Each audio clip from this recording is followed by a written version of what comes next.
Thursday? but there was a lot different, so I was glad. Hopefully you'll be glad you're here tonight. Well, I don't expect too much different, but, Well, but, better not be. but I'll listen to the questions.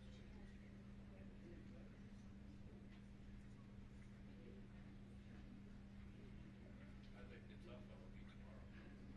That's what I've been told. Is that it's gonna be tough.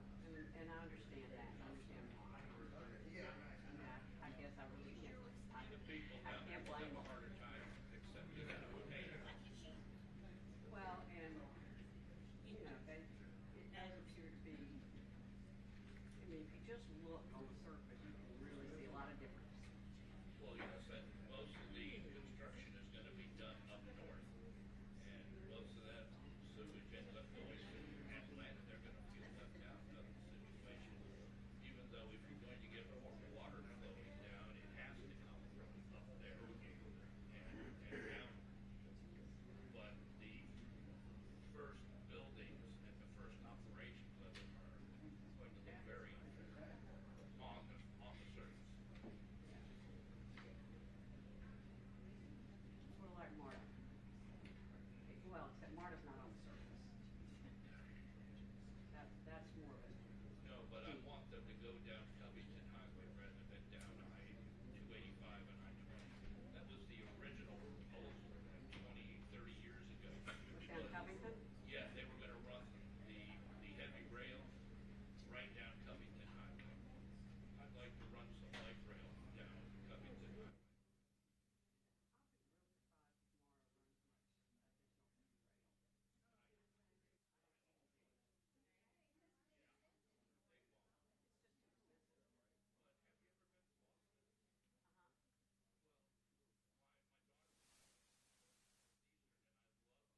Trolley cars that they have going down the middle of the street and like stop every 3 or 4 blocks or whatever. That's what I'm envisioning for like Covington Highway. That would be nice. I think tourists will get on trolley cars too. That wouldn't get on subways. I agree. So, you know, that, I mean, I've been to New York too, but I'd rather have the Boston system. Like San Francisco. Yes, a little bit. You have it.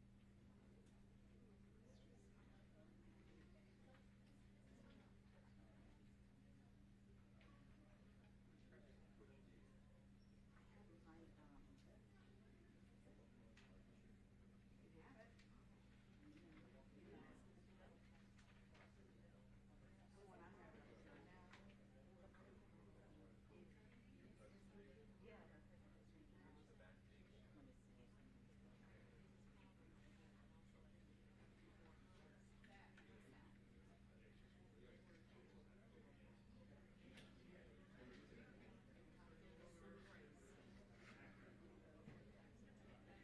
Beginning to worry about you. You can come all the way from St. Huh? Yes.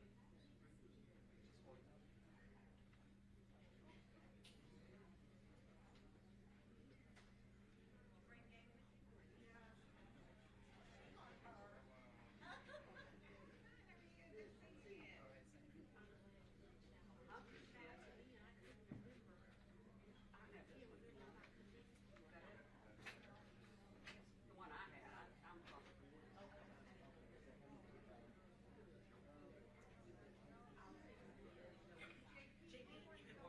the elevator. Thank you so much. Thank you for all that rope stuff. Thank you.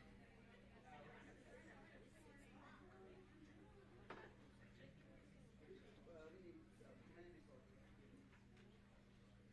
We have some seats up here. Don't be shy. Seats up here. Quite a few seats up here. Come on by.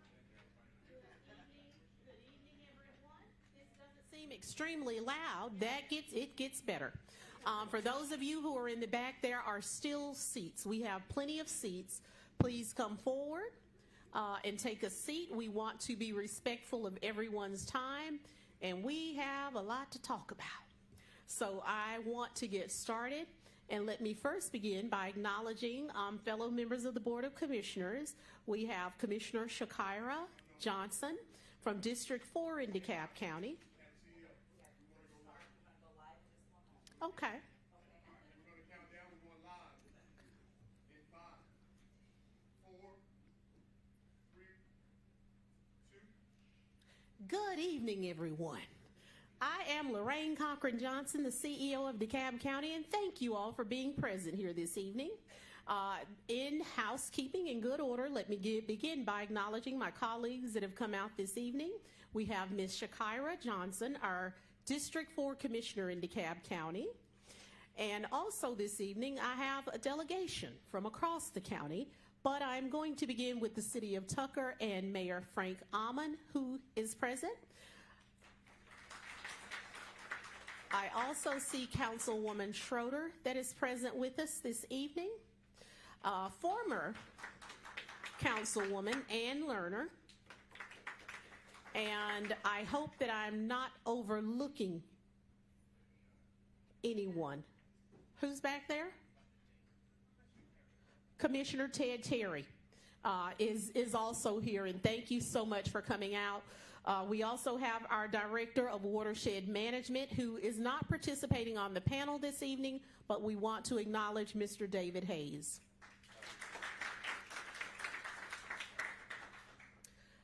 The first thing that we'll do before I begin the discussion, please turn your attention to the monitors. We have developed a presentation that will, no pun intended, prime the pump for the conversation we're about to have. Okay? We've reached a pivotal moment for DeKalb County. Our water and sewage flows through a time-worn system that faces growing challenges. You are seeing aging infrastructure that we as elected officials must deal with because, water supply is imperative for economic development and growth. Since 2017, DeKalb has invested $1.25 billion rehabilitating our aging water and sewer infrastructure. This includes fixing more than 165 sewer spill sites, replacing 90 miles of water pipes, and optimizing our systems to save $164 million through cost reductions and increased revenues. At the heart of our drinking water system is the Scott Candler Water Treatment Plant, a facility first built in the 1940s. Parts of this critical facility haven't been updated in decades. In fact, sections of the plant are still original to its construction. Temporary shutdowns due to power outages and control failures have highlighted multiple points of vulnerability, risks we can no longer afford to ignore. Our water reaches the community through large transmission mains, many of which have been in place for more than 70 years and supply critical locations such as hospitals, Emory University, and the CDC. Additionally, no new transmission mains have been installed leaving the water treatment plant since 1974, further highlighting the need for system upgrades. In our neighborhoods, smaller water pipes are also showing their age. Approximately 9 miles of these pipes are older than a century, and nearly 200 miles have been in place for more than 75 years. It's no surprise that for the last decade, the county has averaged about 950 water main breaks a year, roughly 3 a day. But the challenges don't end there. DeKalb's sewer system spans more than 2,500 miles, some of it dating back to 1910. A third of these pipes need rehabilitation. When it rains, the stormwater infiltrates cracked, deteriorating pipes, overwhelming the system, causing spills that impact our communities and environment. Without sustained investments in DeKalb's water and sewer systems, the problems will only get worse. Inflation and rising construction costs, including an 80% increase in ductile iron pipe prices, have significantly escalated expenses for critical infrastructure projects. Addressing these issues requires funding, and that means a rate increase to implement repairs that will ensure reliable services for generations to come. For the past decade, DeKalb County has not implemented rate increases like other utilities, which routinely adjust rates to cover costs. Comparable jurisdictions made annual 4.2% adjustments, leading to a 50% increase over 10 years.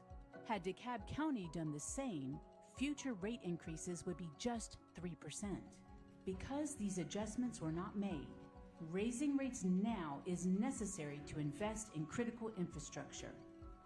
Recognizing that not all residents can afford higher rates, DeKalb has developed assistance programs to provide support while continuing efforts to maximize efficiency and secure external funding. Together, we can secure a safe and reliable water and sewer system for our future. It's time to act.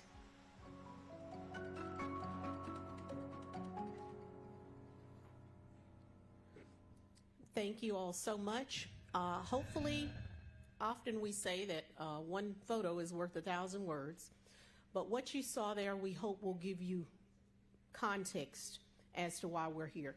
I also see that we have been joined by 2 additional commissioners. Well, I think I did acknowledge you, Commissioner Terry, but also Commissioner Robert Patrick has joined us from District 1. This evening, you will hear from the experts. I'm going to ask Maria that you pass me your slides. We did include within the presentation a bio of each presenter here this evening, but I'll go through them briefly. Of course, we have Maria Hauser, and she is our Director of Consent Decree and Compliance for the environmental compliance portion of the consent decree. She is the first Director of Environmental Compliance that DeKalb County has ever had, as well as the Director of our Capital Improvement Program. I want to be very clear that for several decades, DeKalb County did not engage in capital improvements, for well over 40. There was no ongoing maintenance of our water and sewer system during that time. Maria has an undergraduate and graduate degree in mechanical engineering from Georgia Tech, and as well as a master's in business administration from the University of West Georgia. She's also an attorney who practiced environmental and natural resource law prior to joining DeKalb County. This evening, we also have presenting DeKalb County's first Chief Development Officer, Jacob Vallow. Jacob is a resident of DeKalb County, and he serves as our first development officer. He brings more than 25 years of experience in both the public and private sector to his role of moving forward infrastructure, community development, as well as economic development projects. He spent more than 19 years in commercial real estate development roles, as well as investment and the procurement and raising of capital funds. Mr. Vallow also serves has previously served as the general manager of MARTA, where he was directly responsible for transit-oriented development, as well as public-private partnerships, real estate, and public art activity, all fell under his authority. Prior to joining the county, he was the chief investment officer of a family-owned real estate portfolio which focused on the revitalization of key transit-oriented assets in downtown Atlanta. This evening, we also have Mr. Robert Ryall, who is with Arcadis. And Robert has served as in the water industry for over 25 years. His experience includes providing financial management consulting services on water, wastewater, and stormwater systems. He has experience across the United States and provides advisory services to some of the nation's largest utilities. Mr. Raul is the vice president of Arcadis and leads the firm's financial services practice for North America. We also have with us this evening Diane McNabb, who is the DeKalb County Chief Financial Officer. She has served the county since 2016 and brings 45 years of experience in government finance with over 45 years of experience in accounting and reporting. Prior to DeKalb, she was the director of PFM Financial Advisors and held leadership roles in public finance, securities, and public accounting, including KPMG. A retired CPA, she has served on national finance committees, presented at industry conferences, and was recognized for her excellence in government accounting education. She holds a bachelor's degree in accounting from the University of Alabama. War Eagle. And last but not least, we have Zach Williams, who is our Chief Operating Officer in DeKalb County, and he oversees our daily operations, as well as ensuring efficient service delivery. He reports to the CEO as well as the Board of Commissioners, as outlined within the Org Act of DeKalb County. He has had a distinguished career in public service and has held leadership roles in counties and municipalities across the Southeast. Prior to joining DeKalb County, he served as county manager for Fulton County, where he led capital improvement programs and implemented a nationally recognized health equity initiative. His past roles also include working with Broward County, Florida, as assistant city manager of Coral Gables, Florida. He is an accredited manager by the International City and County Management Association, and he holds a degree in criminal justice and a master in public administration from Cal State University in Long Beach. At this time, we will begin with our first series, and it focuses on challenges and solutions. And Maria Hauser, I'll turn it over to you.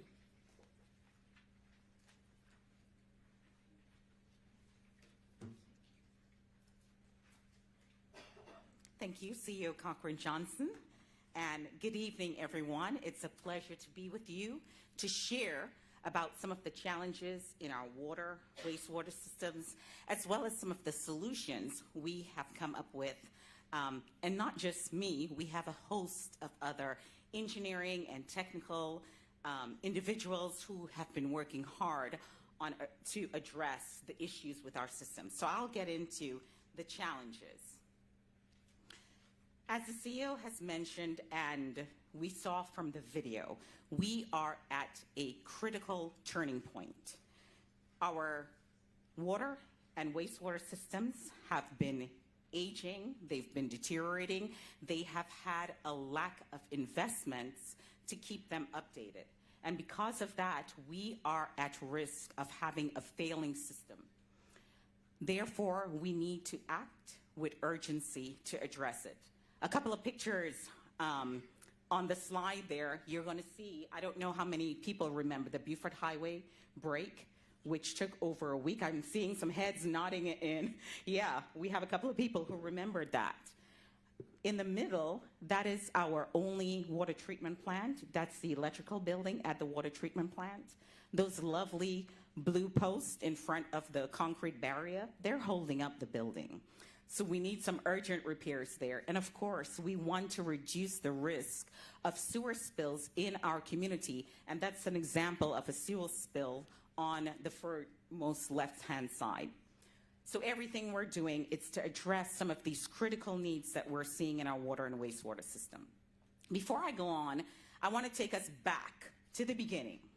And you heard from the video that some of our pipes were from 1909, 1910. Well, let's talk about what the population of DeKalb looked like back then. We started around 90,000 people, and we've been growing ever since, almost 9 times as much as when we started really in 1940, per se. So what was happening in the 1940s? Well, we got organized, and we started what Director Hayes is in charge of, which is the Department of Watershed Management. Another asset that was brought online in 1942 was DeKalb's only water treatment plant. Since then, we have added a lot of pipe, but 40% of our system will be 70 years old by 2030. And I'll let that sink in a little bit. The other thing I want you to consider, that red dot there. That represents the last time we installed a transmission main. And I'm not sure if anybody knows what a transmission main is, so we'll talk about it. If you consider the water treatment plant the heart of the water system, and that's where you take water from the river and you treat it to make it potable and drinkable, well, the transmission mains are the arteries. They actually take the water from the water treatment plant. There are huge pipes, almost my height in size, and they actually take all of the water from the plant into close to our communities. Once it gets closer to communities, you go down in sizes of the pipes, and that's what you connect your homes or businesses to as you go on. So the last huge transmission main was built over half a century ago, and that's critical when we start talking about what we need going forward. So let's again start with the heart of our water system, the water treatment plant, and specifically the raw water intake structure. We only have one in DeKalb County. Other metro area, City of Atlanta, Cobb, Gwinnett, etc., they have more than one source of water. Here in DeKalb, we only have one. We take water out of the Chattahoochee River, and we clean it up at our only water treatment plant, which is the Scott Candle Water Treatment Plant. So taking care of those assets are critical to ensuring that we as a community continue to have safe, reliable drinking water that is available whenever we turn the tap on. And that's really our goal going forward. So we need to have a lot of investments. And I'm talking about right now, we're looking at correcting a 1942 era plant. Even though we upgraded a portion of the plant in 2007, you still have remnants of the 1942 plant still in existence, still in operations, still generating potable water for DeKalb County.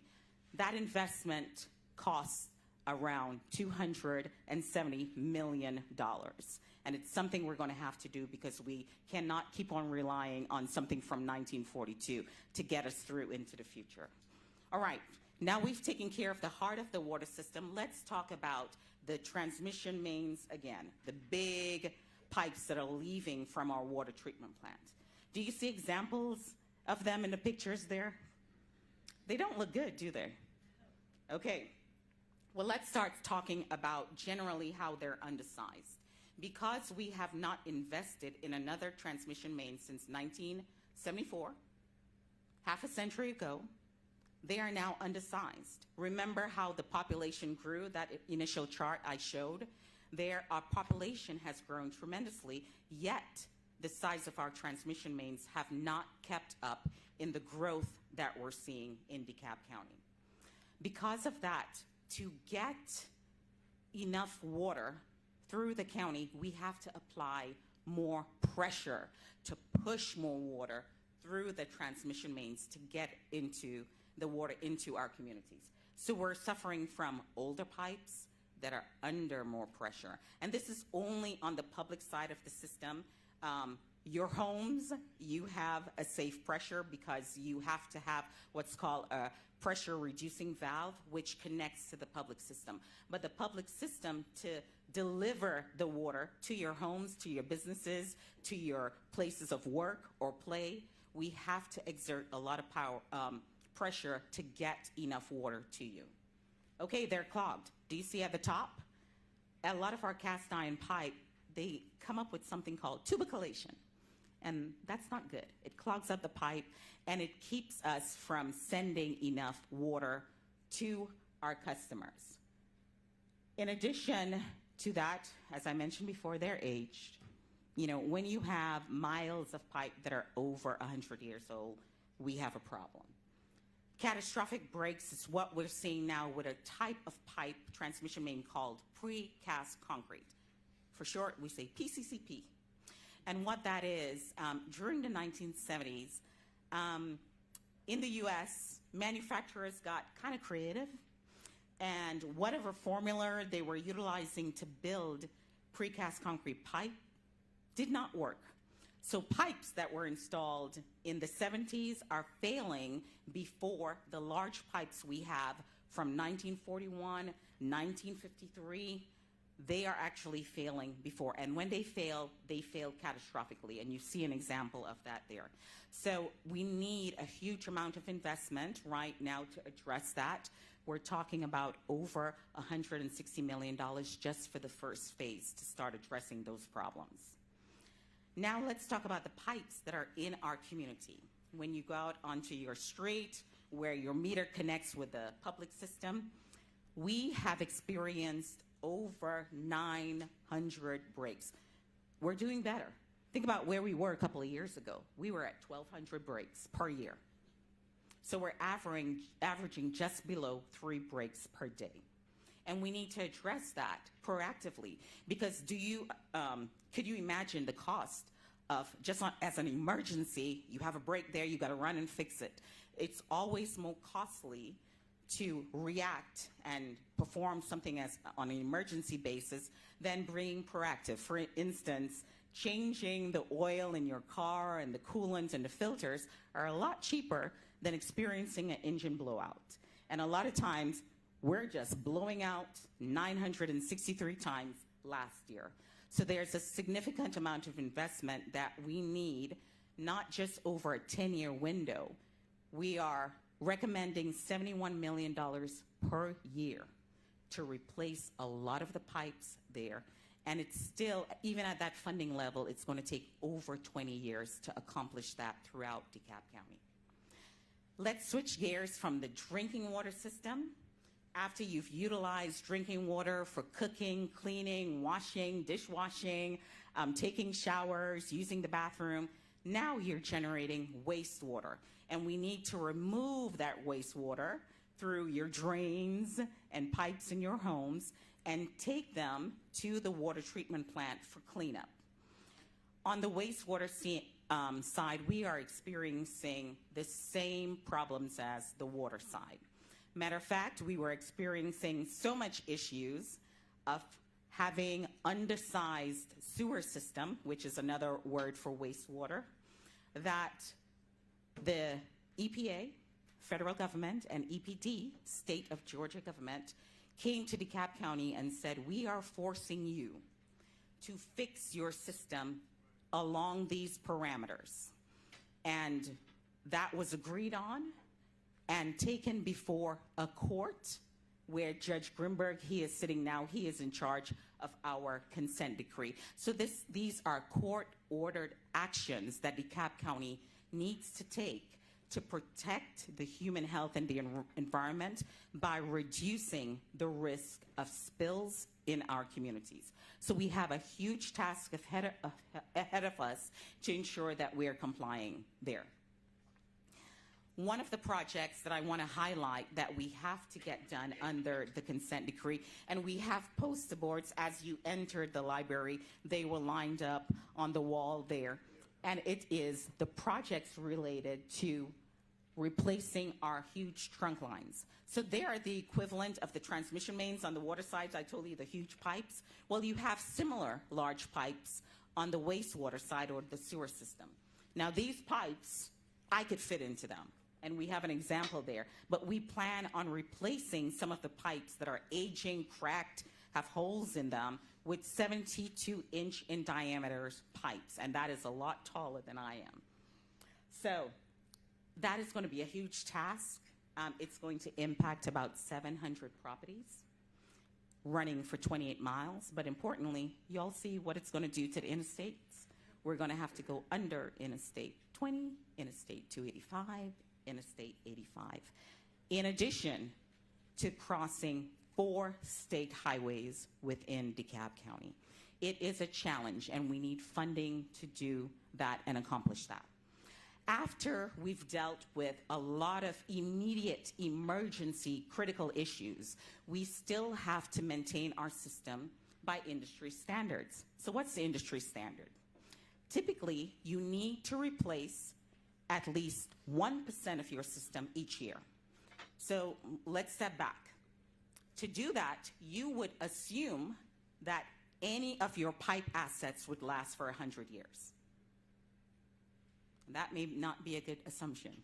We may need to to think about, well, our pipes may last 50 years or 75 years. But right now, our aim is to replace each pipe at 1% each year. We have 6,000 miles of pipe in DeKalb County. And to give you an idea of what that means, we could travel from here to San Francisco and come back, and that is 6,000 miles. That's the amount of pipes in DeKalb County. It's larger than the city of Atlanta. So to do that endeavor, just assuming that our pipes are going to last for 100 years, we need an investment of $210 million each year. As you can see, there are a lot of challenges ahead of us to ensure that we have safe, reliable drinking water, and that we are cognizant that we are not negatively impacting the environment by allowing spills of sewage to take place. And because of that, we need your help and your buy-in as we go forward into investing in our system. And my colleague, Jacob, is going to tell us about the benefits of the investment that we're going to make in the system. Thank you.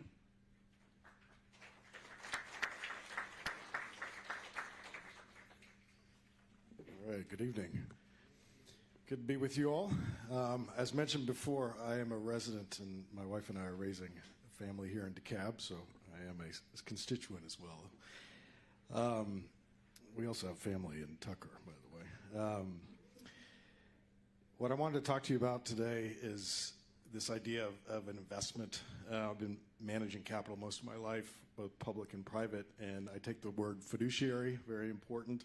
It's a very important part of my vocabulary, and we all do as well. And I'm honored to be part of this team because the courage that the CEO has had just in the last 30 days to bring this forth is really impressive, at least to me, because it's a difficult issue to deal with. But there's been a lot of rigor, a lot of analysis and due diligence in what we're presenting today. But when we use the word investment, you notice we are using the word investment, not spending, because we're expecting returns from this, both economic but also social returns. And of course, we want. Oh, click. Yeah. Sorry. There we go. I won't read this verbatim, but from a social return perspective, you know, we want to continue to have great public health in the county. We want to increase the public health in the county. We want to increase the community development assets we have in the county. And having a strong water and wastewater system is really important to make that happen. We want to continue economic development also in the county to generate more tax revenue so we can invest back into the community. And, you know, our CEO has a phenomenal vision, and I'm, again, happy to be part of this team. We strive to be the #1 county for quality of life and to do business. And we must take this action to set us on the right path to get there. Another series of benefits that we see by making this investment is we'll have the financing in place to meet our modified consent decree obligations. So this is really important as it relates to the DOJ, because when we're proposing something, we want to be able to propose it from a position of strength. We'll also increase our water reserves by 60% and ensure that when the tap turns on, the water will flow. And this is obviously not only important for residents, but also for businesses to continue into the future and be resilient. We want to improve the quality of life throughout the county by reducing the sanitary sewer spills to our waterways. And importantly, we want to preserve the residential and commercial property values. And I want to put a finer point on this, because if we are not delivering water and wastewater, businesses won't move here, other residents won't move here, and that will have a negative effect on all of us. DeKalb will have the capacity for new economic development for more jobs, and just with this capital investment program alone, we expect both temporary as well as permanent jobs to total 6,427 over the 10-year period. And we'll also protect our investment-grade credit rating, which our CFO will talk about a little bit. We had a group called KB Advisory Group. They do a lot of work throughout the region, throughout the state. And they calculated that a cost of inaction If not moving forward with this rate increase, we'd look at a little over 1% of a loss in GDP over the 10-year time period. And that amounts to $1.16 billion.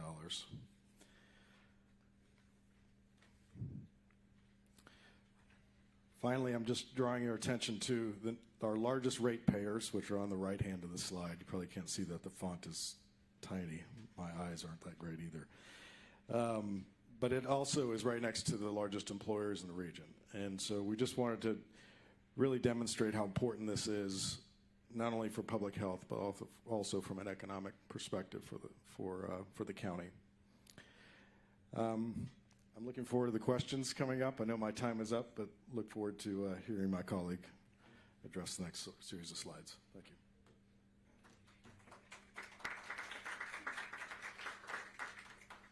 So I'd just like to start by thanking all of you for giving us some of your time this evening. I know this is a very important topic. Again, my name is Robert Ryle. I'm with the firm Arcadis, which is a global engineering and construction firm. I lead the firm's financial services practice, and we focus on financial and rate issues primarily for water and sewer utilities. And this gives me a very unique perspective because I work with many utilities like DeKalb County around the country. And one of the things that I can assure you is that the challenges that the water and sewer system is facing and the investment that's needed is not limited to DeKalb County. This is really a nationwide issue. Many of my colleagues in the industry are calling this an infrastructure crisis. And so I want to show you just some industry information right around this crisis. I want to show you how other utilities are going about funding their infrastructure investment needs, and I'll show you how DeKalb County is planning on funding these infrastructure needs over the next 10 years. So this is information that is prepared by the American Society of Civil Engineers. They undertook a study to estimate how much infrastructure investment is needed in our water and sewer infrastructure throughout the country. Over the next 20 years, they estimate that number is $3.3 trillion.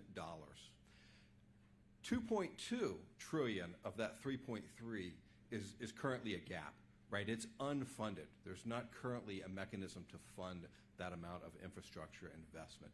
So this is truly a nationwide challenge that our country is facing. I threw out a big number, trillions of dollars, right? We often hear about millions, billions, and trillions. I like to put this in perspective. This is what $1 billion looks like. DeKalb County needs to spend 4 times this amount over the next 10 years in order to fix the breaks and the leaks and the issues that you heard about this evening. This is what $1 trillion looks like, right? Our nation as a whole is facing over 3 times this amount, right, in terms of a need in investing in our water and sewer infrastructure. This table is information. This is from the American Water Works Association. Every year they undertake a study. It's called it's basically the challenges associated with the water industry. This is a list of the top 15 challenges that the industry is facing.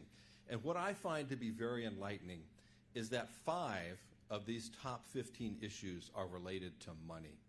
Right? We see financing for capital improvements, financial stability, the need to raise water and sewer rates. You would think challenges would be pumps and pipes and plants and water supply, and certainly those are the challenges, but the real underlying issue here is funding these infrastructure investments that are needed. This is information. This is from the same AWWA survey. They asked respondents, this is a survey of their membership. It's a very predominant industry association. But they asked utilities, how are you going about funding your infrastructure investment? And this is a list of the ways other utilities are going about this. And I'll start with number 2. We're using grants. DeKalb County has secured federal grants, and they've used those as part of the infrastructure that's been completed to date. State revolving fund loans. These are low-interest state loans. DeKalb County has secured many state loans. Bonds have been issued. Reserves have been used. Operational savings, $164 million I heard in the video of operational savings that have been identified and achieved.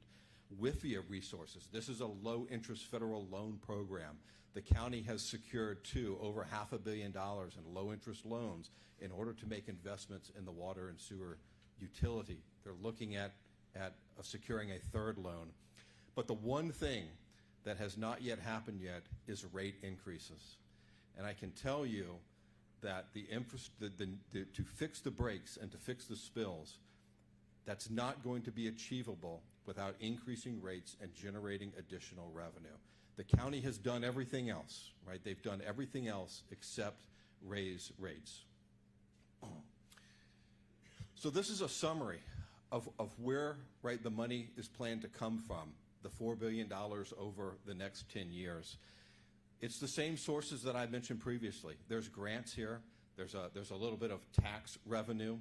There are low-interest state and federal loans, and there's bonds, right? There's a need to go to the bond market in order to achieve this funding. This funding can't happen unless it's supported by revenue. To secure loans, even low-interest loans, you have to have the revenue to secure the loans. You can't repay loans, even low-interest loans, if you don't have the revenue to do that. All of this has to be supported through revenues of the system. And this is my final slide. But one of the things that we have done for the county is we've looked at a group of comparables. So these are other water and sewer service providers. Many of them are service providers here in the Atlanta metro area. Others are large water and utilities like DeKalb County throughout the country. They're similar in size and makeup. They also have EPA consent decrees that are mandated. And we looked at these comparable utilities and how they have adjusted their water and sewer rates over the last 10 years. On average, these utilities have adjusted their rates by 4.2% each year over the last 10 years. Over the last 10 years, DeKalb County has had one rate increase. It was a 6% rate increase in 2002. Okay? 4.2% each year over the past 10 years is equivalent to a 50% rate increase.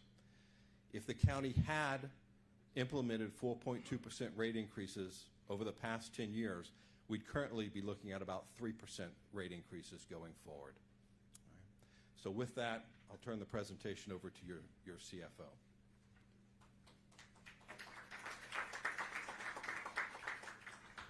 Get it way down here. Thank you, Robert, and good evening. It's great to be here. I'm going to talk to you about sort of where these rate increases, where our money goes, what our revenue goes for, and why we need these rate increases. Our proposed rate increases take into consideration the funds necessary to efficiently operate our system. That's the first place the money goes. We have to operate the system first. Then the next thing we have to do is pay debt service on all our outstanding debt. Then we get to invest in the water system with what's left, including our consent decree requirements.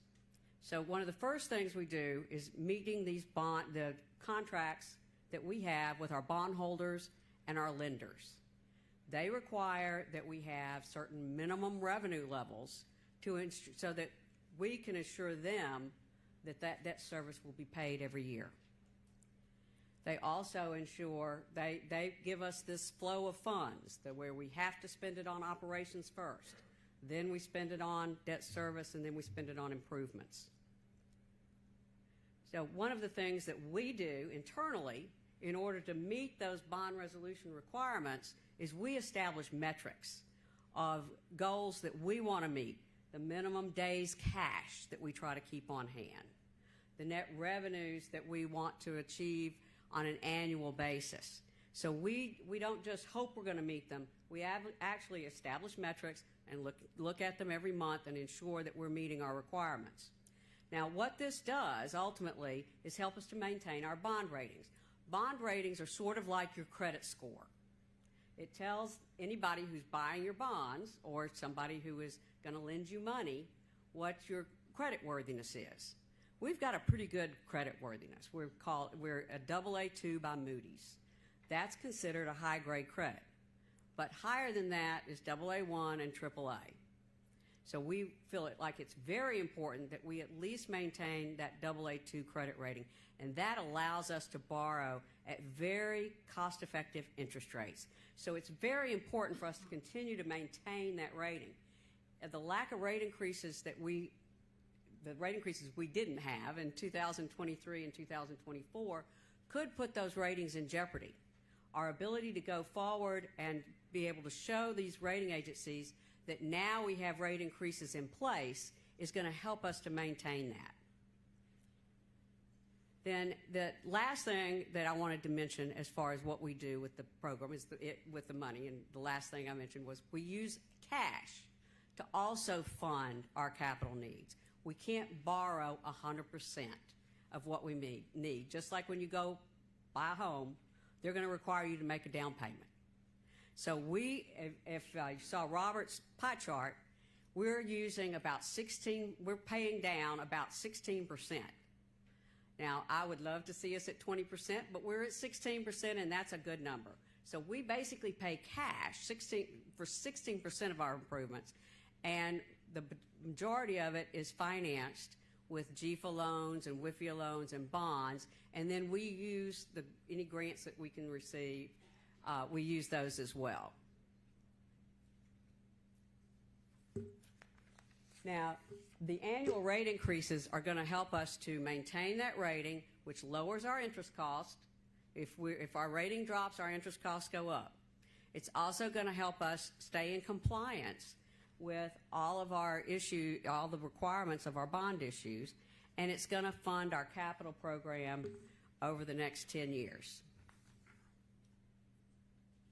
Now, this shows what our historical rate increases have been.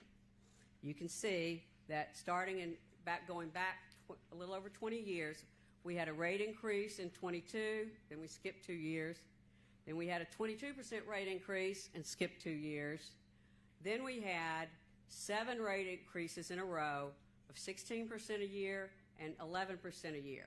And then starting in 2015, nothing. So you get down to 2022, and we had 6%. So what you can see here is we were not even keeping up with inflation. So based on rates from 2014, we were funding all of our operations, and of course, as we all know, costs go up every single year. The cost of our operations go up every single year. We have absorbed those costs every single year. And you can see a little dot chart just shows you where those increases are. And over on the right-hand side, you can see where they've been lots of zeros. Now, this is our forecasted capital spend that gets us to a $4 billion capital program from 2025 to 2034. And the annual rate adjustments below that of 10%. Now, moving forward, in addition to rates, what we're doing to minimize those rate increases is applying for low-interest loans. We want to complete the Water First designation in 2025. What that'll do is that'll allow us to borrow money from the state 1% lower than their regular rate. We apply for the state loans through Georgia Environmental Finance Authority, and we apply for every single one of those we can qualify for. They allow us to get up to $25 million a year previously, and we were even able to borrow $50 million several times. Right now, they have rolled back that, and they're limiting us to $10 million a year. So that's put even more pressure on our necessity to issue bonds. We're applying for our third WIFIA loan. That's a federal loan. At this point, we've got two. We've had about $500 million funded by these federal loans. We want to borrow another $200 to $300 million from them. But at this point, we don't know whether that program will continue. We may not have access to those funds moving forward. Now, we will continue, and as we fix these breaks and such, that lowers our operating cost.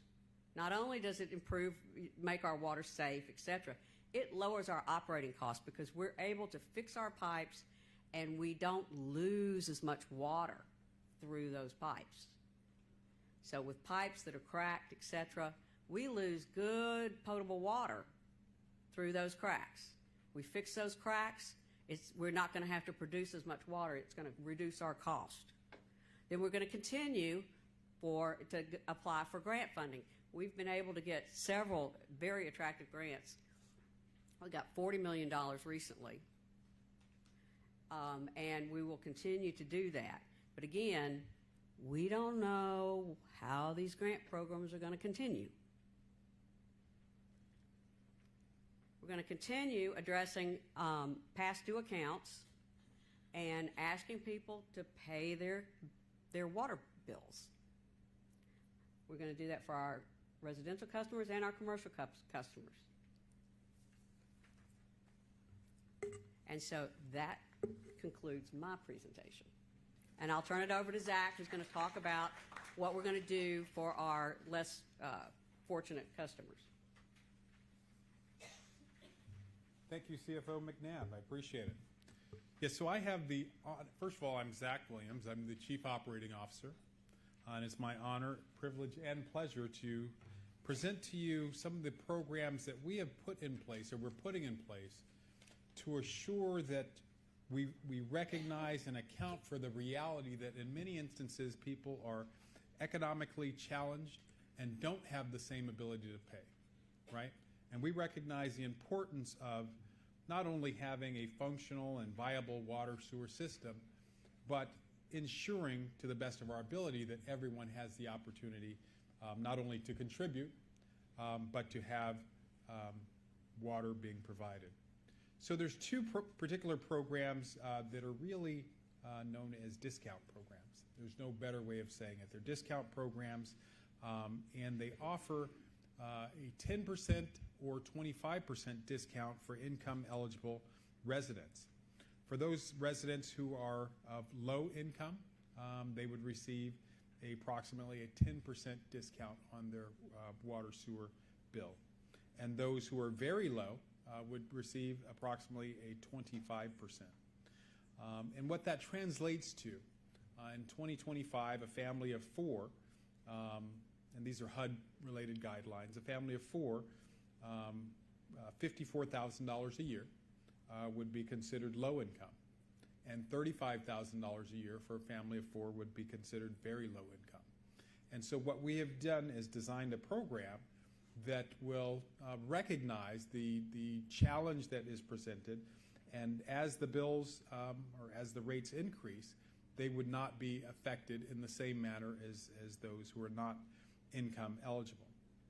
We also have a program that is based on customer donations. And that's a program that many utilities have where people can donate a portion of their bill, or after they pay their bill, they can donate additional funds. And persons who have a challenge, really it's going to be more of an acute incident. So a one-time or a very infrequent need can apply and receive funds to assist them in paying their bill. That would not be income eligible. That's just a reality that many people face from time to time where something comes up, right? And they need a little help. And so what we want to do is ensure that we have programs in place to offer a little help. Also, we're looking at creating extended payment plans. In many instances, people have bills that have accumulated for whatever reason, right? Bills that are not in dispute. We're all in agreement that this is what is owed, but it's just challenging to meet that payment in one fell swoop or over, even over 6 months or a year. We're going to be implementing a program that allows up to 7 years to pay those back bills. That's recognizing that we're trying to be as accommodating as possible to get people who can pay, but not create a circumstance where they're choosing between paying their water bill or paying their rent, or paying, the other real life situations that we all face. We also will be implementing a customer amnesty program. And so this would be for income-eligible residents who maintain their bills and stay current. And after a period of time, you'd have to be current for at least a year. Then we can negotiate past due bills, and there would be some bill forgiveness for past due for old bills, assuming you are engaged, you are paying, right? A program we implemented starting back really about 5 years ago, really with the onset of COVID, was a repair to private residential infrastructure. That's something that has governments traditionally have stayed away from, right? Not wanting to pay for repair on private property. Something we recognize that time and again we would review these bills and they were exorbitant, and they would continue and continue, and we would reach out to residents and explain, hey, you have this bill, we have to do something. In many instances, what the situation was is they couldn't afford to make the repairs. They still needed water, but they had these underlying issues, these repairs to their water system, typically a leak, maybe whether it's within their home or external to their home, but a leak on their side of the meter, as we say, that would cause these bills that just keep rising. So we've implemented a program that allows for the repair of private residential infrastructure. That's something that we're tremendously proud of. And that's something that we will be continuing and expanding as a result of implementing these rate increases. Another thing is the Office of the Customer Advocate. We have heard over the years, and many of you may remember, and I'm going to take us back a decade or so ago. I don't want to go there very long, but a decade or so ago, you will remember the water bills, right? It was just completely, and I'll just say it, it was completely out of control. And DeKalb County as an institution had lost the confidence of the electorate, of the residents. Because time and time again, people would say, I have this high bill, and what would we say? Sorry, yeah. Or you got a leak, right? And that was the rote answer. We all recognize that that was unacceptable then, and it's unacceptable now. So what we have learned from that, and we have not only gotten better, and the CEO may have mentioned how far we've come in terms of the number of complaints and disputes. So that bygone era, thank God, is bygone. But what we are looking to do is implement an Office of the Customer Advocate to assure that residents recognize that if they have a dispute, if they have an appeal, that it's not, just coming to the government, if you will, and you will not simply get a rote answer. You're going to have someone who is looking into it, and you have that now, but we're going to ensure that we build that into our system, okay? And so that's the Office of the Customer Advocate.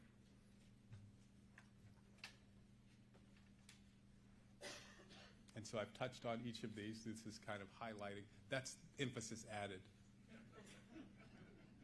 So what's our commitment to the community?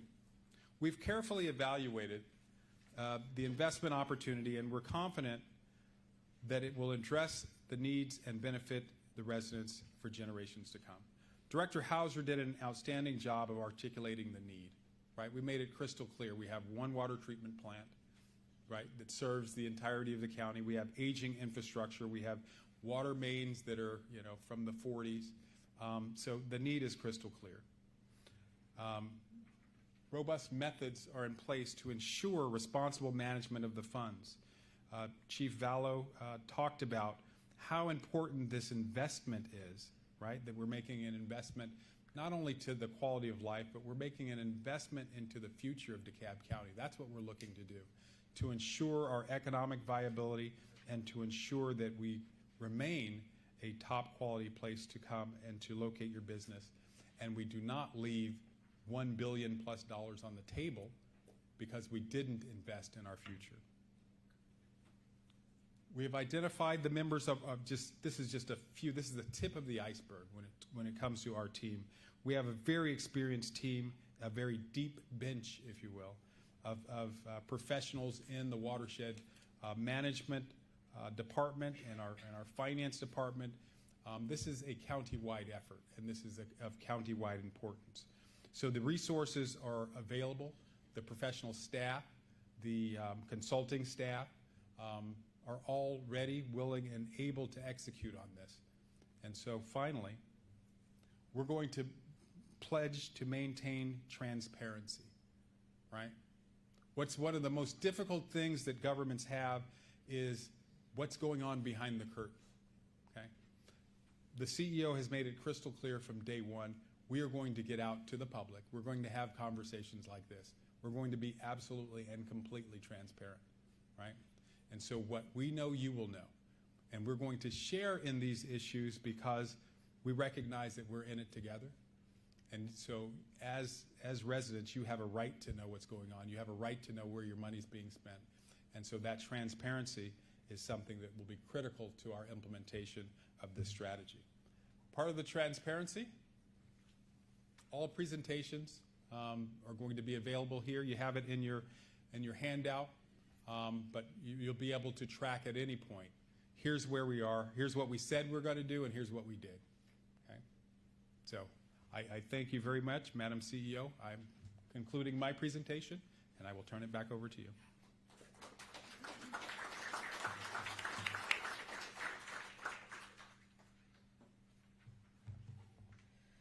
Let me say thank you to the panel members. We are right on time. We estimated 7 p.m. and at this time what we'd like to do is answer questions that you may have. I know that there's a lot of questions often, but I want to be very clear that, you know, this evening we're here because this is a matter of public health, and DeKalb County is truly at a critical state.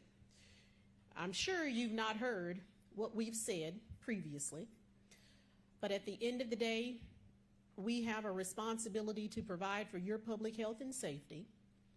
And when we have a gap, and in our case, of course, we are applying for WIFIA, which is Water Infrastructure Finance Investment Act, as well as GEFA, Georgia Environmental Finance Investment Act loans.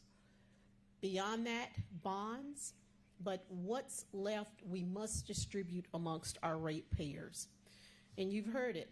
DeKalb County has over 6,000 miles of pipe. And at this point, 40% of those pipe are 70 years or older. We're also limited in our ability to grow. Because we are under a consent decree, and we entered into that consent decree in 2011. We did not take meaningful action until 2017. We had our first modification in 2021. And now, of course, we are here. And we in DeKalb County, I cannot emphasize this enough, we only have one source of clean water. We are the only major county in the metro Atlanta with one source, and that's Scott-Candler. And it is at a critical state.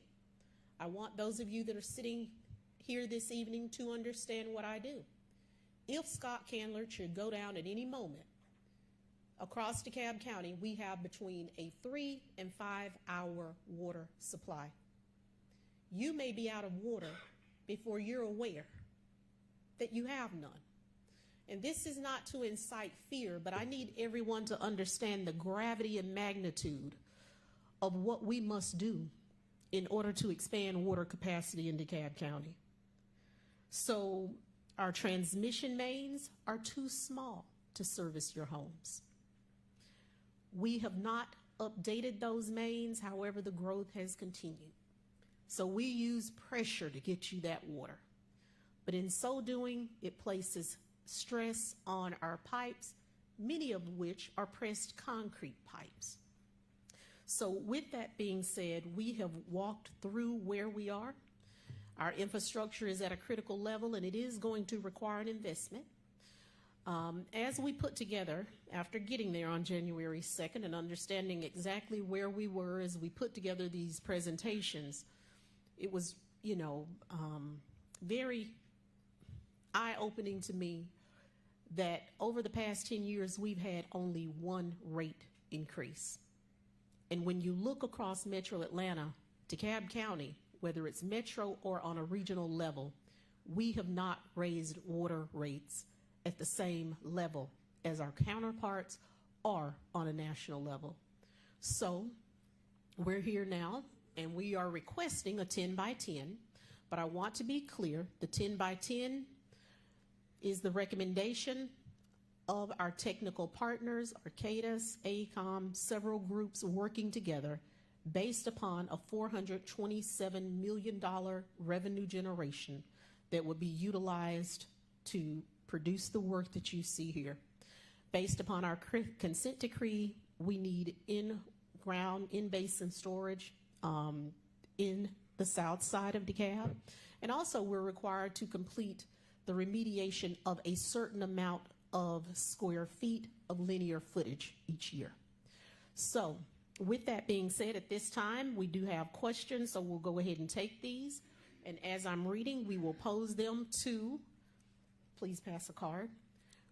We will pass them along to our panel members, and we will do our best to get through every single question we have.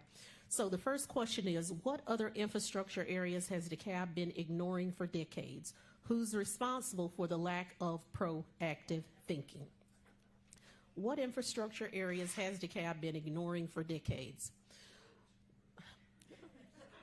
Let me say that as it relates to ignoring, in 1985, the enabling legislation that allows us to have SPLOST, the Special Purpose Local Option Sales Tax, was passed.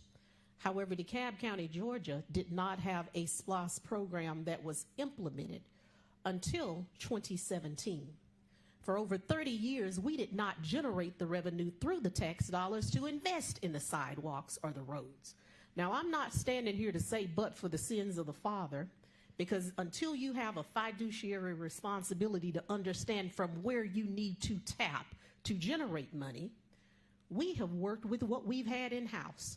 And I want to be clear, DeKalb County government is no different from your home. We do not generate money from sanitation.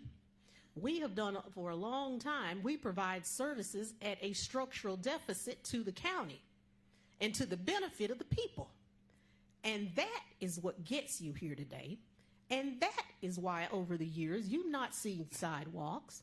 And that is why over the years you've not seen us address infrastructure. Because we didn't generate the revenue that we needed to truly take care of DeKalb and be proactive. And in all honesty, we're here today, we're now under a consent decree. And that federal consent decree with both the EPA, EPD, and the Department of Justice requires us to take action because of our failure to do so for so long. I cannot go back, but I definitely can stand here and you're going to know what is necessary for us to go forward. So I apologize for what has not been done. I arrived at the Board of Commissioners in 2019. I resigned March 2nd of 2024. I returned 9 months later, and I had no idea as a member of the governing authority of DeKalb County, Georgia, where we were with this matter.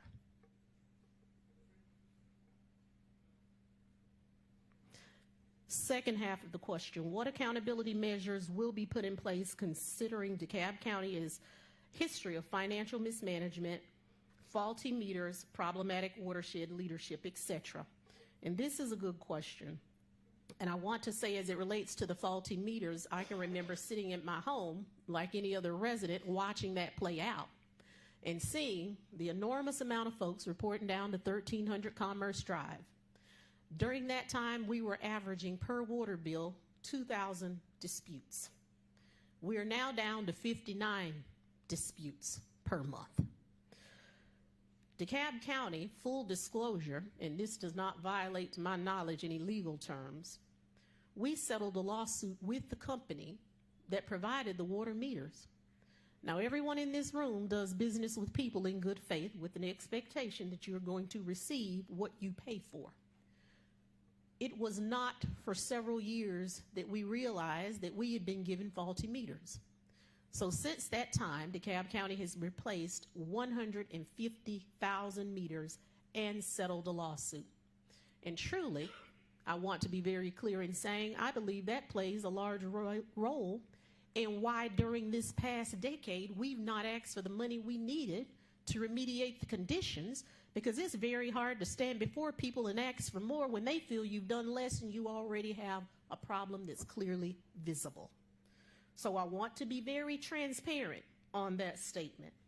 In terms of financial mismanagement, and as it relates to the consent decree going forward, I want to be clear that speaking with our Board of Commissioners as well as our law firm, that I believe as a CEO of DeKalb County that it is important for us to retain an external firm who is directly responsible for the implementation and the management of our consent decree as we move forward. Some people may refer to this, if you're in law, as a special master, but this would be self-imposed by the county.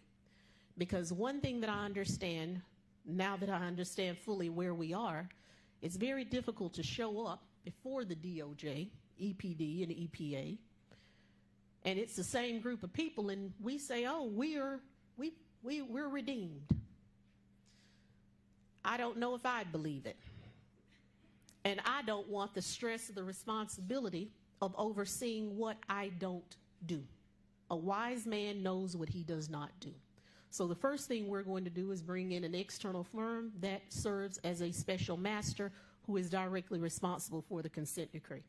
The second thing that we're going to do is retain a company that specializes in the procurement of funding for water and sewer, so that we can make sure that we have in-house the money that's necessary at all times to facilitate and move this ball forward.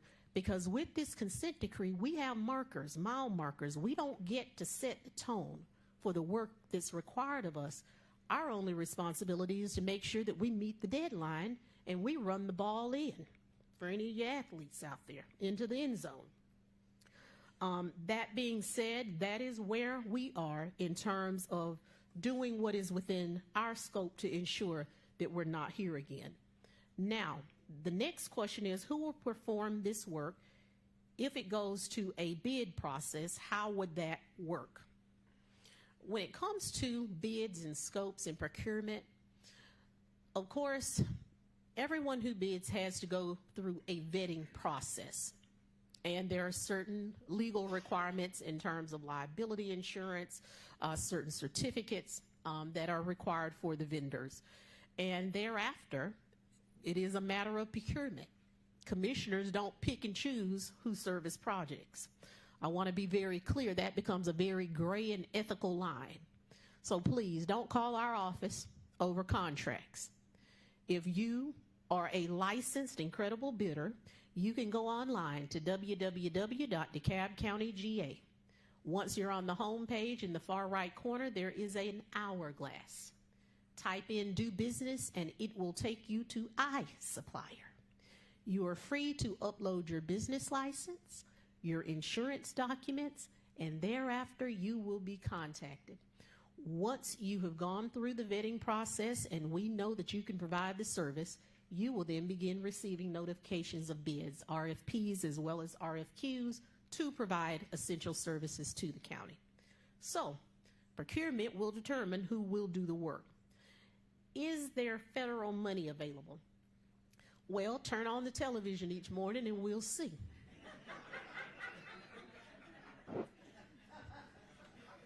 I mean it. I'm just at that point in life where we're just going to tell it like it is.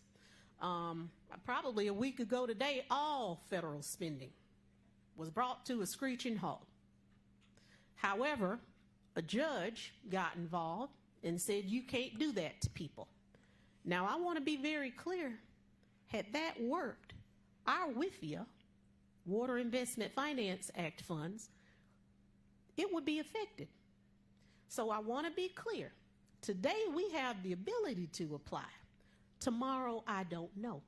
But the one thing I can stand here and say to each one of you with certainty is that the consent decree for us is not an option. They don't care whether the federal government gives it. They don't care if it comes from the state. They don't care if it comes from ratepayers. They don't care if we bond. All they care about when Maria Hauser shows up each quarter is how many miles of pipe have you laid and where are you with meeting your guidelines. So I want to be clear there. I am a ratepayer. I want to do everything I can to offset my liability and yours. I represent you. I am not here to hurt anyone, but I have to be clear we don't have the option not to do. Now, the next part of this question are folks who stopped paying because their meter/bills were messed up now paying their bills.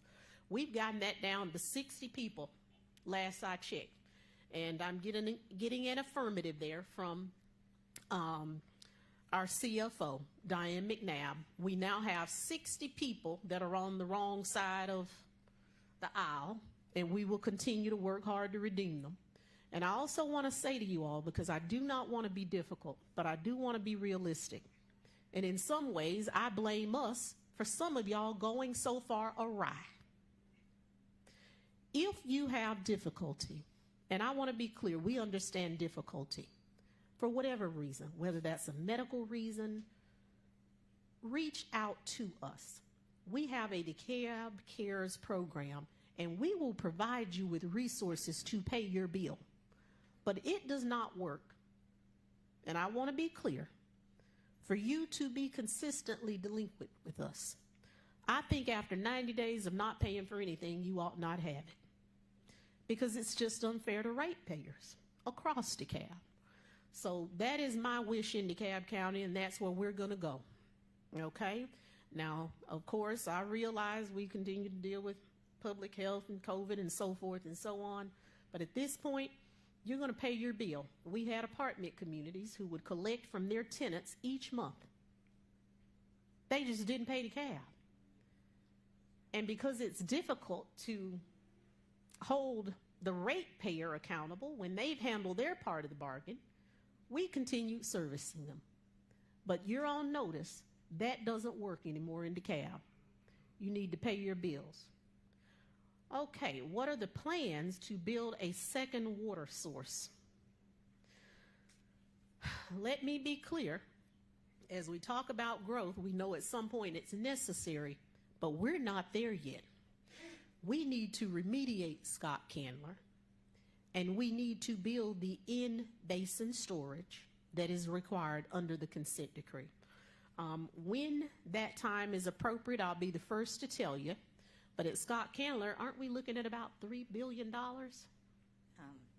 Yeah, so 270 million for the clear wells as well as the high service pumps, and then an additional 50 million for other projects.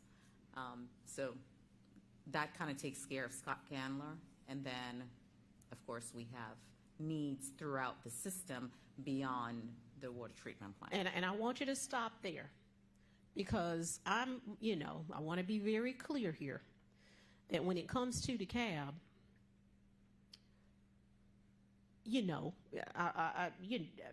it seems over the years, and I want to be very clear, for 70 years, more like maybe 65, we did not have a capital improvement plan. I don't know anyone who continues to acquire when they have not adequately taken care of what they have. So I want to be clear. We're going to go forward, but we have to go back first, and we need to take care of Scott Candler, and we need to meet the terms of the consent decree. And I look forward to standing before you to tell you that we are building that second water supply, but we're not there yet. Next question. While we catch up on the infrastructure, are we also slowing down approving new development that increase the burden on the system? This is a good question. I want to be clear that we're in, for lack of better words, such a bind that we don't just get to issue water credit.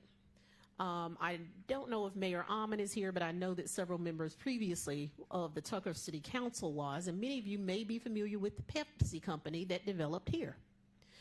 And they did not have the water sewer capacity for that plant.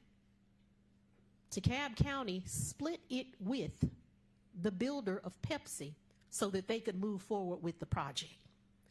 Because what happens is, if we do not have the water sewer capacity, we can't issue you the hookup, or each time that we do, we face a fine from the EPA. So I hear the question, but you don't have to worry about us putting stress on pipes, because everything that we do as it relates to issuing water credits and hookups, and that is why this is also very important, because I want to be clear, this disproportionately affects DeKalb. The majority of our issues are in South DeKalb, south of Memorial Drive. I want to be very clear there. And we cannot issue capacity that we do not have, and that limits growth. There are projects that are waiting to move forward, and that's why Jacob Vallow sits here, and until we expand capacity, we simply can't issue the hookups. And we do have a CAP program. Attorney Hauser could talk about it. So the EPA, EPD, and EPA, they allow us to issue credit as we build capacity. So would you like to explain how that works so I'm not the only one talking? So quickly, as we fix the system, and let's say we prevent stormwater from entering the sewer system, taking up capacity. So let's say we fix the system and we prevent 10 gallons of stormwater getting into the sewer system. We are allowed to have 1 gallon for someone, whether it's a homeowner, a mom and pop business, or even larger businesses to connect to the system.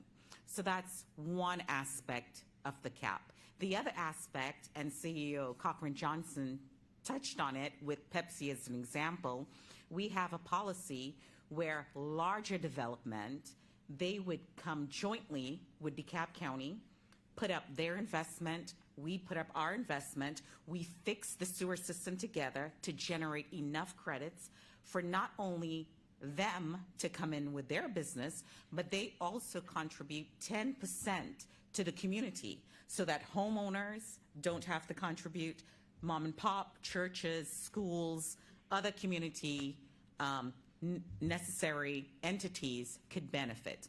And we are projecting over the 10-year period that DeKalb County will invest about $21 million over that 10-year period, but our development community would likewise invest $70 million to help us build out the system. Thank you. And here, okay, who is providing accountability? So this for this increase, so we don't face another situation of poor management. I think I've already shared that. We're going to have a self-imposed special master, as well as a company that is responsible for the procurement of the monies that we need and handle the entire oversight. Do we have a choice about this, or is this a done deal? Well, I stand before you and I say I don't get a vote. I'm now the CEO, not the commissioners. So the authority to bind us and indebt us is directly vested in the 7 commissioners. However, I say things sometimes in a jovial way, but I want to be very clear. I would not be here if this was not necessary. Last thing I wanted to do in my first 30 days in office is report before you and ask for a 10-by-10 rate increase. But I'm here because it is not an option, it is an absolute necessity. We cannot show up before the EPA and the federal agencies and tell them that here in DeKalb County we don't have the revenue to expand, replace, and enlarge and remediate our water system. I want to be very clear, this is a matter of public health. This is not the Lorraine Cochran Johnson show, okay? So with that being said, it almost feels like my granddaddy used to say, I gave you a choice and you didn't have one. But what rate we come out with is out of my control. That remains to be seen. What we are asking is based upon, I believe, a $427 million generation of revenue, and that is based upon the projects that are ahead of us, our PSARPs and OSARPs. PSARPs are your priority sewer assessment rehabilitation plan areas, and OSARPs are ongoing sewer rehabilitation assessment. And the difference is your PSARPs are priority because that's the areas where you get your SSOs, your sanitary sewer overflow. That's when you see us on the news. That's what got us here. And I want to be clear because I had to learn about water. Water has to have somewhere to go. And if we don't have enough basin storage to gather that water, that's when you get the SSO, the sanitary sewer overflow, and that's when it seriously becomes a threat to public safety. Also, what were the other rate increases for? How much of an increase are we expecting? Well, again, we are requesting 10%, but that remains to be seen. And we did outline for you guys what our rate increases have been over the years. You can see for several years they were at 16%. So this is not the highest we've ever had. It has been 10 years since we've had a water rate increase. And if you speak with our surrounding municipalities and our neighbors, DeKalb's water bill remains very low compared to surrounding areas. What does DeKalb stand in Georgia for water rates? Where do we stand? Does Georgia have the second highest water rates in the nation? Absolutely not. I'm going to refer you back to the slides in the presentation unless someone just wants to hop in. So the comparison we did was included national utilities, included utilities in the Atlanta metro area. We did look at what a residential customer is currently paying. DeKalb County is right at average. Okay. What guarantee can DeKalb Watershed Management give residents? This increase is for only 10 years. Well, once it's signed, it's law. So if it's 10 years, that's what it is. It's 10.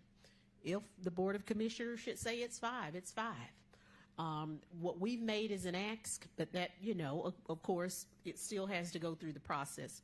Does DeKalb County have any customer similar to the one that owes Town Center in Cobb?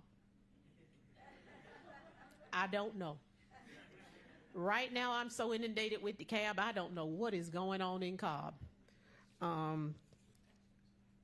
Unless someone else does. Okay. This has been a long time problem with so much of taxpayer dollars being watershed, some by elected officials, i.e. Scott Candler Plant, and abuse by watershed directors who went to rail, leaving us at the point. During this time of federal freezes, this will fall on the citizens that many of us can't afford. What assurances do we have that our dollars won't be wasted? Trust is still an issue. I understand. Let me say that I understand the trust is an issue, but I want to be very clear. These are designated funds. When they come in, you don't get to move them around like peas on your plate. They go into the watershed pile, and that's where they stay. And we do as much work as we can based upon the revenue that we've collected. So, again, as it relates to the federal government and the freezes, I can't speak to it. Just tune in every morning and see where we are. And number 2, our water sewer rates have increased over the last 8 years. This is a major increase, and understand the consent decree is mainly for the northern area of DeKalb, but impacts us all. Can you explain? I want to be very clear. We can stop that here tonight. The south side is honestly in a bad state because we need the in-water storage basin. Let's be clear. And it's really affecting the future of economic development. I can't speak for where we were. I can speak only for where we are. And I want to be very clear in saying that this affects us all. Right now, Attorney Hauser has expressed, and I hope you understand, we are using pressure to reach South DeKalb. Can you speak to that? Because I want everyone to understand. You understand this question. So let's start with the transmission mains again, the arteries of our water system. To get water from the water treatment plant, which is the northern part of the county, you have to overcome a ridge called the Piedmont Ridge. Additionally, because we have not added capacity to the water system in half a century, our pipes are too small. So you have to apply additional pressure to get water to South DeKalb. South DeKalb experiences pressures between 150 pounds per square inch and 200. At your homes, so on the beyond the pressure reduction valve, we really should see between 40 and 60 pounds per square inch. So to get water to South DeKalb, we're having to overpressurize the public system to get it there. Our engineers at AECOM, and some of them are here today, they have calculated, as we continue this process, we will have to make a critical decision in DeKalb County.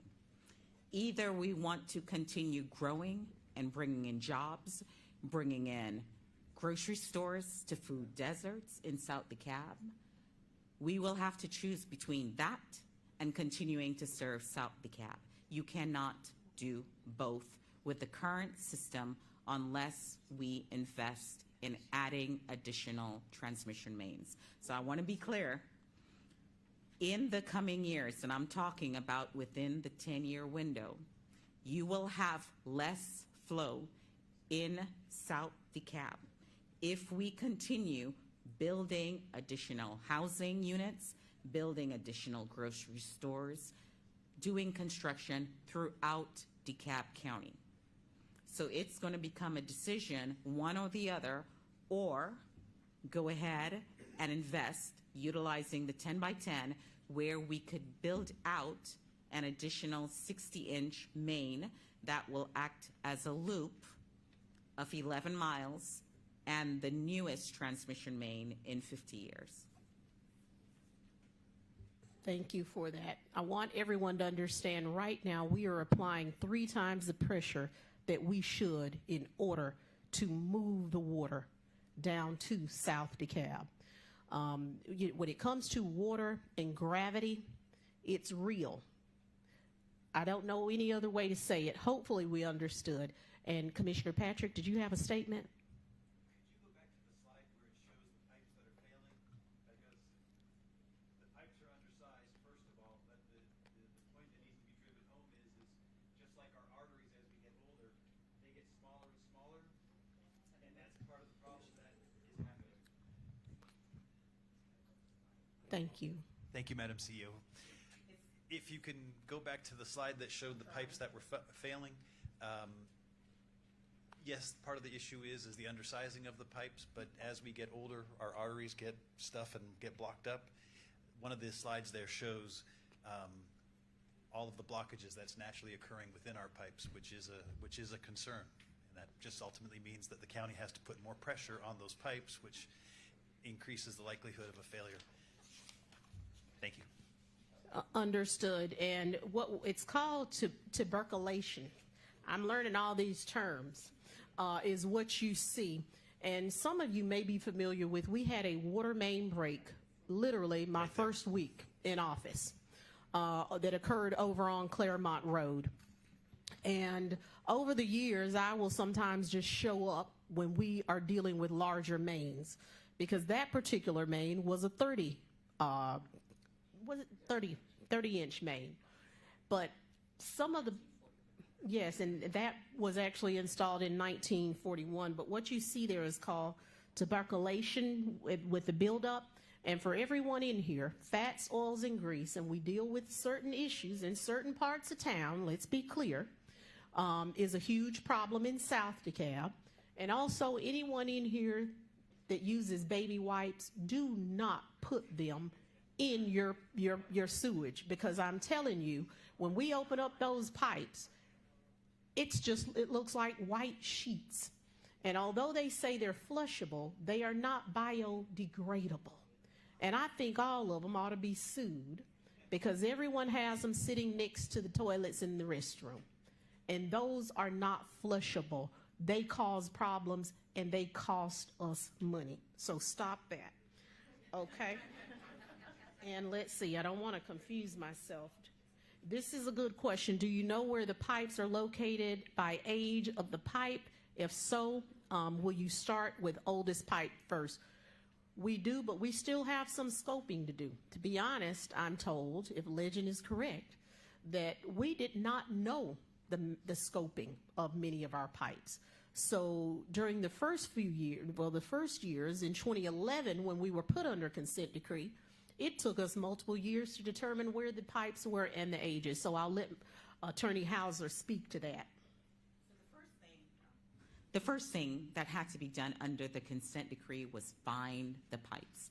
DeKalb County was in such a state, we had to do sewer mapping, literally determining the size, diameter, the material it was made, approximately when it was installed. Some of the records were kept by hand in papers, in boxes at Roadhaven. Some of them were on drawings and they had to be inputted into the GIS system. Once you know where your pipes are located, where your manholes are located, then you have to assess them and figure out, okay, what's the condition? Sometimes we have pipes that are younger, that perform in a worse manner than the older steel pipes. So an example, even though the Claremont pipe from 1941 did have a rupture, you have other pipes from the 70s that are rupturing as well. So it's not just the age we take into consideration. We look at the material, we look at the soil that the pipe is in. That has some impact as well. So there's a lot of criteria that are professional engineering firms. We have several engineering firms. They utilize multiple assessment criteria on the wastewater or sewer sides, and we are at 84% of assessing our sewer side. Now, the water side is a totally different monster. The water side, it's under pressure. All of your water pipes are under pressure, so it's very difficult to analyze your water pipes. First of all, our water pipes from the plant, I'll use my hand as an example, they reach out literally on my fingers. How do we take this pipe offline, this transmission main, without interrupting everyone else that's connected to it? We can't. So we are utilizing technology. There are several engineers out there that are standing in the hallway before the table, and one of them, Aaliyah, she is working on alternate methods where we could have smart technology assess the size of the pipes, that we're there, whether we're getting ready to have a leak or not. But it's a challenge on the water side. We are, however, working with a contractor to determine where our valves are located, the condition of our hydrants, and how to fix them. But that is an ongoing process, and we actually have money in this proposed 10 by 10 to determine that, as well as continuing the assessment process, especially on our water side. So there's a lot of work to do. We also have a project prioritization process. We do. Where we evaluate the need, the shape, et cetera, and we score those projects and we put them in order, worst to best, and we're going after the worst ones first. So they may not be the oldest, but they'll be the worst. And that's basically how we handle road resurfacing as well. The higher the score, the worse the road, we automatically go from the top of the list, and as a general rule, we're able to resurface about 120 miles of road, and the average cost for resurfacing of a decent road is about $746,000 a mile. We are not going to make it through all these. Now, to this was the second part to this question. Also have the pipes that were repaired within the last 10 years been logged in records, so it's not duplicated. Yeah, we're not repairing anything that doesn't need it. Believe me when I tell you. we have a long checklist, and the priority list continues to grow because the EPA, EPD, and Department of Justice, as soon as there's a spill, it goes to your priority list. So our work is not determined by us, it's cut out by other people, and it's just our job to do it. With that said, because I see hands, but I want to be respectful of everyone's time. COO Williams, that's why you get the big bucks. I'm going to pass you all these cards. And what we will do is respond. Hopefully everyone here signed in somewhere, and we will send the response to each and every person that is present here that we have not answered, because some of these have been answered through other questions, but we simply do not have time. I know these folks have worked all day, and today was a committee meetings as well. I'm so sorry to interrupt. It's urgent that I tell you all of this. My neighbor has been stealing water for 9 years from DeKalb County. She tapped into the water main. We suspect she was helped by DeKalb County employees. A Mrs. Ford from DeKalb County Water Management, who puts in residential meters, put a meter in for this woman, and because she was helped by employees, they covered it up. She's been forgiven almost $6,300, credited that, and given a water meter to begin to pay for water. And I tell you this because they're talking about pressure. This is very urgent. I believe, the people who have investigated this believe that many of the water mains have been breached for quid pro quo by these employees of DeKalb County Water Management. And that is why, when the pressure has increased, as they just spoke, I discovered this by calling DeKalb County Code Enforcement, who Officer Hardin told me that this woman, Kenya Cuffey, at 1770 Elaine Drive, had never signed up for water ever. And she got help to hack into the water main. But she began by putting in a PVC jumper pipe to cross over from her property into my landlord's property. By the grace of the Lord Jesus Christ, I have uncovered this. And if you were not forgiven your $4,000, $5,000 bills, I want an attorney to file a class action lawsuit for every single resident of DeKalb County to get 9 years of free water and sewer like Kenya Cuffey at 1770 Elaine Drive. And I came here missing buses, having no transportation, walking by foot to come to help all of you. And I hope I get a whistleblower reward for this, because none of you deserve the BS that the last administration left. I don't blame, I respect this lady, Madam Cochran Johnson, but I will not allow Kenya Cuffey to get away with it, or Mrs. Ford to get away with doing this, and I will bring them up before the Ethics Committee. That Director Hayes knew about it, Michael Thurman knew about it, they covered it up, and it must be addressed. And if there's an attorney in this room, someone needs to represent our interests. And our senators, Ossoff and Warnock, have said they will go to the feds for $20 million to fix the infrastructure. Stop coming to us when your employees have committed these frauds. Stop taxing us. Do your freaking jobs. And that is all I have to say, and it wasn't a question. You better fix it. You better not tax us. You better not raise it. You better go to the feds, and you better fix this corruption, and you better fire the employees that have done this crap. The director is responsible. It trickles down from the top. I was also disrespected by Hardy, who is the director of code enforcement, and he tried to cover it up. Ma'am? That is it. I'm Kathy Doobie, 1774 Lane Drive, and I need a lawyer. Thank you very much. Have a great day. Thank you, Ms. And I'd like my name Doobie. to go first on the class action. God bless you all. Thank you, Ms. Doobie. And let me say that anyone who has an issue, just send an email or call me.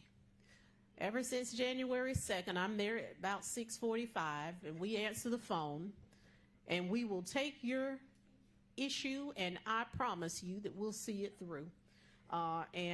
Ms. Doobie, I hear you, and I'm going to find out what's going on there, and I'll report back. And thank you all so much this evening. I don't want to hold you any further. I know this is not the popular thing to have a town hall to increase rates, but it's my job to be as transparent as I can. Thanks.